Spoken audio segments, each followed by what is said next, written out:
നിങ്ങളുടെ സ്വന്തം സുലഭന ടീച്ചർ ഇന്ന് ഞാൻ ഉണ്ടാക്കാൻ പോകുന്നത് രാവിലെ കിച്ചണിൽ വന്നപ്പോൾ പുട്ടെണ്ണ ഉണ്ടാക്കണമെന്ന് വിചാരിച്ചിരുന്നു. കൂട്ടാനും വേണ്ടി നോക്കിയപ്പോൾ ചെറുപയറില്ല. അപ്പോൾ ഞാൻ വിചാരിച്ചു കടല നല്ല വെള്ളത്തിലിട്ടുണ്ടായിരുന്നു, വെള്ളക്കടല. അതിൽ ഏലക്കായ, ഒരു ഗ്രാമ്പു, ഒരു പട്ടകഷ്ണമൊക്കെ ഇട്ട് ഉപ്പിട്ട് അത് വേവിച്ച് വെച്ചുകൊണ്ട് കടല വേവിച്ച് വെച്ചു. സ്പെഷ്യൽ കറിയാണ് ഉണ്ടാക്കുന്നത്. കടല നല്ല ടേസ്റ്റുള്ള കറിയാണ്. അതിന് എന്താ ചെയ്യേണ്ടത് നോക്കാം. അത് തന്നെ ചീഞ്ചട്ടി ചൂടായി വെളിച്ചെണ്ണ ഒഴിച്ചു കേട്ടോ. കുറച്ച് വെളിച്ചെണ്ണ ഒഴിച്ചു. പിന്നെ എന്ത് ചെയ്തെന്ന് വെച്ച് കഴിഞ്ഞാൽ അതിൽ നാളികേരം വറുത്തെടുക്കണം.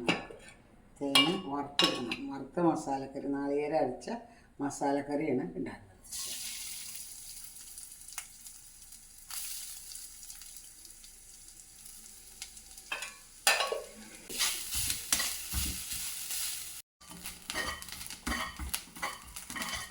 അതിൽ ഞാൻ 2 വെളുത്തുള്ളി, ഒരു അല്ലി വെളുത്തുള്ളി ഇട്ടു കേട്ടോ.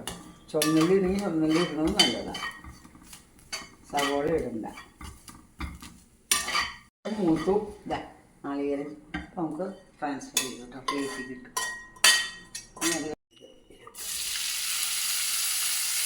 കുറച്ച് മൂപ്പിക്കാൻ പറ്റും കേട്ടോ.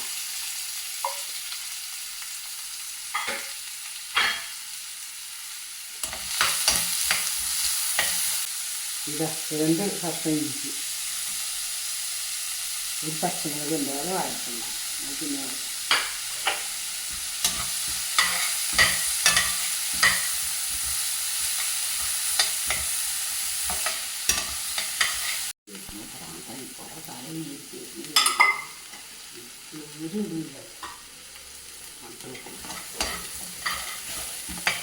ഇതൊന്ന് നല്ലോണം വഴറ്റി അത് കഴിഞ്ഞിട്ട് എന്ത് ചെയ്യുന്ന ശരി ഈ തക്കാളി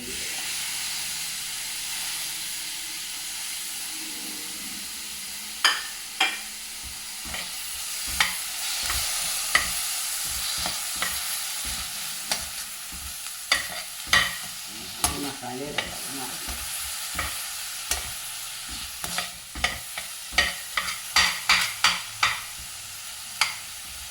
വന്നാൽ എന്ത് ചെയ്യണത്തിന് മല്ലിപ്പൊടി ഇടാം. 2 ടീസ്പൂൺ മല്ലിപ്പൊടി, 1/2 ടീസ്പൂൺ വേണ്ട, കുറച്ച് മഞ്ഞൾപ്പൊടി, 1-2 ടീസ്പൂൺ മുളക് പൊടി കേട്ടോ. ഇത് മസാല മൂത്ത് കിട്ടണം. അതിനാണ് നല്ലപോലെ വഴറ്റുക. നല്ലപോലെ വഴറ്റണം.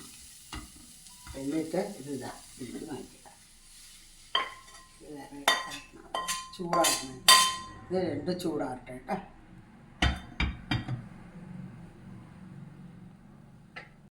ചെറിയ ഉള്ളിയിലേക്ക് കൂടുതൽ ടേസ്റ്റ് ഉണ്ടാവും. ചെറിയ ഉള്ളിയല്ല, സവോള തന്നെ ഊറ്റിക്കുന്നത്.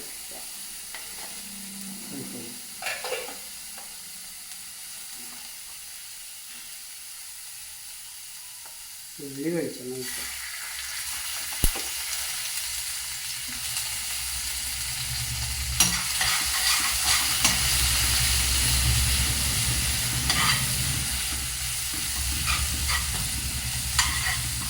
ഇവിടെ മൂക്കട്ടെ ഇരുന്ന് വറുത്ത നാളികേരം ഇതിലിടുക കേട്ടോ. നല്ല പോലെ അരക്കണം വറുത്ത നാളികേരം. വെള്ളം ഒഴിച്ച് നാളികേരം അരക്കുക.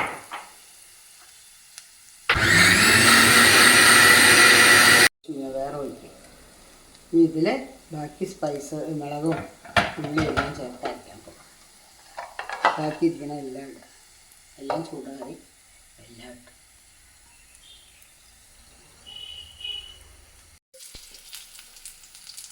മസാല ഉള്ളി നല്ലപോലെ മൂത്തു. ഇനി മസാല ഇടാം. തക്കാളി, മല്ലിപ്പൊടി, മുളക് പൊടി, പെരുംജീരകം, അതൊക്കെ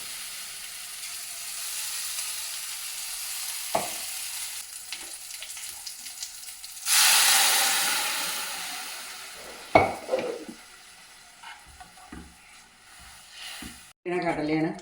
അതിനെ ഒന്ന് ഉടച്ച് ഒരു പരുവത്തിലാക്കണം.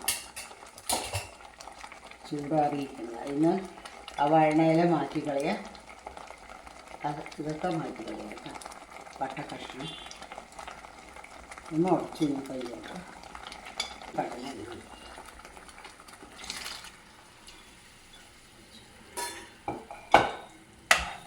നല്ല പോലെ ഇളകി.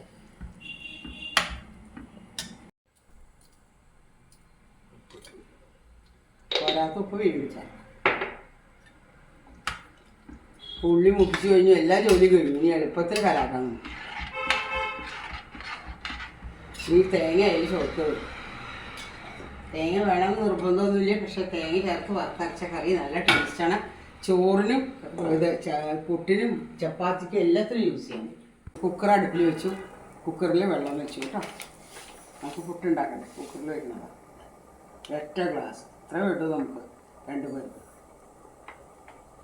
ലേശം കൂടി ഇടുക, കുറവ് വേണ്ട.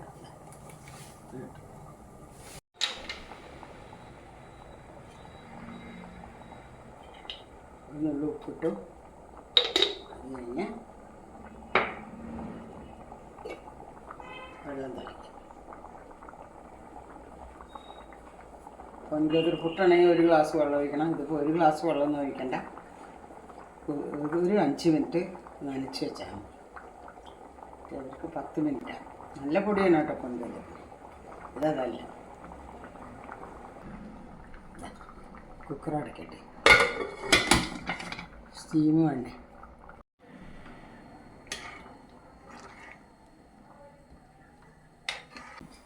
പുട്ടടുപ്പിൽ കടലക്കൂട്ട തയ്യാറായി നോക്കും.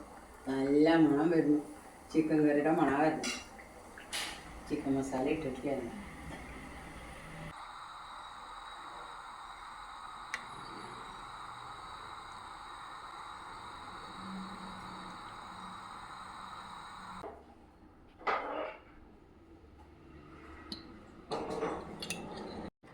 ഇനി കടലക്കറി കൂട്ടി കഴിക്കാം.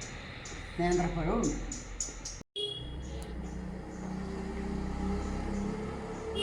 പുട്ടിതേ കലായി. പുട്ട് കഴിക്കാൻ പോവാണ്. കടലക്കുട്ട അതെ തേങ്ങ വറുത്തരച്ച കറിയാണ് കടലക്കുട്ട നേന്ത്രപ്പഴം. ഇതാണ് ഞങ്ങളുടെ ഇന്നത്തെ ബ്രേക്ക്ഫാസ്റ്റ്. എല്ലാവരും ഒന്ന് ചെയ്ത് നോക്കൂ. ഇങ്ങനെ കടലക്കറി ഉണ്ടാക്കി നോക്കൂ കേട്ടോ. വളരെ നല്ലതാണ്. ഇഷ്ടമാവുകയാണെങ്കിൽ സബ്സ്ക്രൈബ് ചെയ്യോ, ലൈക്ക് ചെയ്യോ എന്ന് നിങ്ങളുടെ സ്വന്തം സുലോചന ടീച്ചർ.